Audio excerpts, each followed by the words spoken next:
अनुराग ठाकुर हमीरपुर से उम्मीदवार है, आइए आपको सुना देते हैं वो क्या कहते हैं। फिर एक बार विश्वास व्यक्त किया है। मैं आभारी हूं हमीरपुर संसदीय क्षेत्र की जनता का, जिन्होंने 5वीं बार रिकॉर्ड मतों से फिर विजयी कराया है।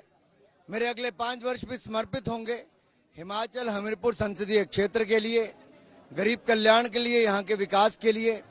और मैं कहना चाहता हूँ आदरणीय प्रधानमंत्री जी का बहुत बहुत आभार, आदरणीय राष्ट्रीय अध्यक्ष जी का, माननीय गृह मंत्री जी का, रक्षा मंत्री जी का, माननीय नितिन जी का, सबका बहुत बहुत आभार, धन्यवाद। जो पार्टी के वरिष्ठ नेताओं ने अपना आशीर्वाद मुझ पर दिया है और आगे भी देंगे, इसके लिए मैं उनका बहुत बहुत आभार प्रकट करता हूं।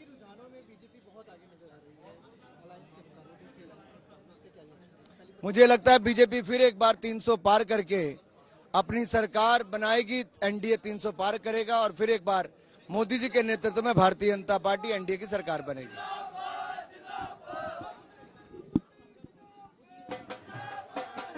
धन्यवाद कर रहे हैं, उससे ऐसा लग रहा है कि शायद उनका नतीजा स्पष्ट हो चुका है। रामदास अठावले जी भी हमारे साथ जुड़े हुए हैं। रामदास अठावले जी, बहुत स्वागत है आपका। बड़ी अच्छी कविता के साथ आप हमेशा अपनी बात रखते हैं। हालांकि 400 पार की कविताएं आपने सुनाई है, यहाँ 300 पार तो लगभग एनडीए अब स्पष्ट दिख रहा है।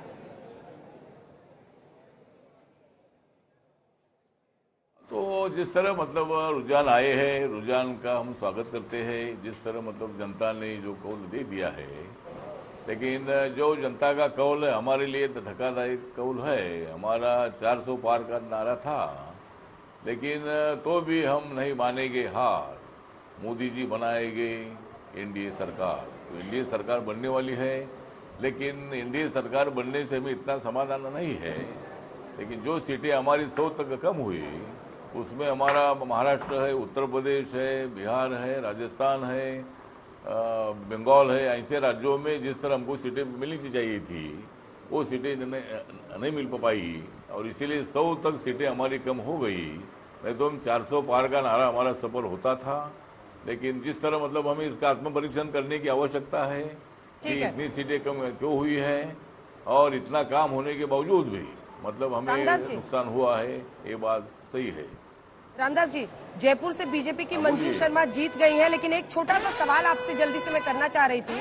देखिए, अब 400 पार का नारा एनडीए वाला तो पहुंच गया है 300 पार पे, लेकिन गठबंधन के साथियों पर पूरा दारोमदार रहेगा, क्योंकि बीजेपी अपने दम पर बहुमत हासिल नहीं कर रही है।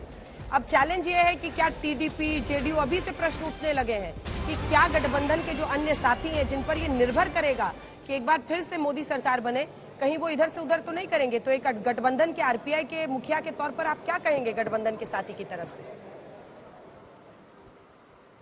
मेरा कहना यह है कि जिस तरह एनडीए के नाम पर हमने मतलब चुनाव लड़ा है, उसी तरह मतलब चंद्रबाबू नायडू जी है, बाकी की जो पार्टियां पीएम के है और भी जो पार्टी हमारे साथ है, तो सभी पार्टियां हमारे साथ रहेगी और माननीय मोदी जी की सरकार आएगी। उनको इधर उधर जाने का मतलब नहीं है, उनका सम्मान किया जाएगा और वो सब लोगों ने मतलब मोदी जी के नेतृत्व को सपोर्ट करने की आवश्यकता है।